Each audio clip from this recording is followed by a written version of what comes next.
Welcome to tell now.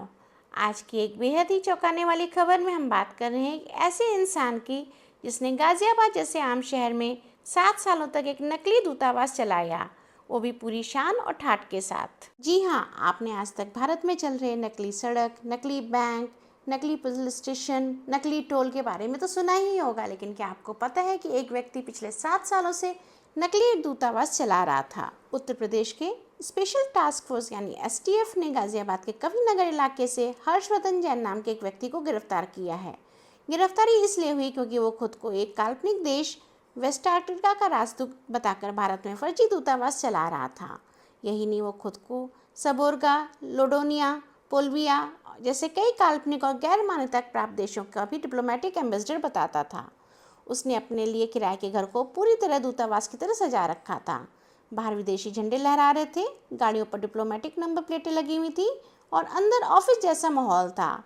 वो लोगों को इस झांसा देता था कि वो उन्हें विदेशी नागरिकता, संपत्ति में निवेश और विदेशों में नौकरी दिलवा सकता है। इसके बदले वो उनसे मोटी रकम वसूलता था। एसटीएफ की रेड में जो कुछ भी मिला है वो किसी फिल्मी कहानी से कम नहीं है। पुलिस को 44 लाख रुपए से अधिक का कैश, 12 फर्जी पासपोर्ट, 18 नकली वाहन नंबर प्लेट्स और 34 देशों की नकली सील और स्टैम्प, प्रेस आईडी कार्ड, फर्जी पैन कार्ड, विदेशी मुद्रा और लग्जरी घड़ियां बरामद हुई हैं।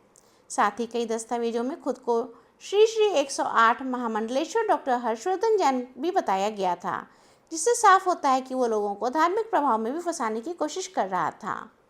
पुलिस की जांच में ये भी सामने आया है कि जैन के खिलाफ 2011 में अवैध सैटेलाइट फोन रखने का केस भी दर्ज हो चुका है।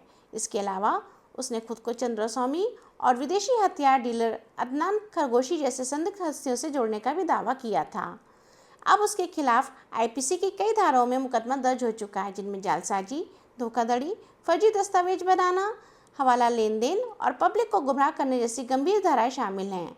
एसटीएफ और एटीएस की टीम अब भी ये जांच कर रही कि कहीं ये मामला किसी इंटरनेशनल नेटवर्क से जुड़ा हुआ तो नहीं है।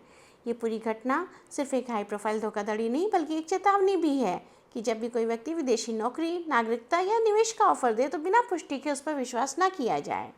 ये चौंकाने वाले मामले ने एक बार फिर साबित कर दिया कि ठगी के तरीके अब कितने हाईटेक और शातिर हो चुके हैं। ये घटना दिल्ली, जो कि भारत की राजधानी है, उसके पास ही हुई।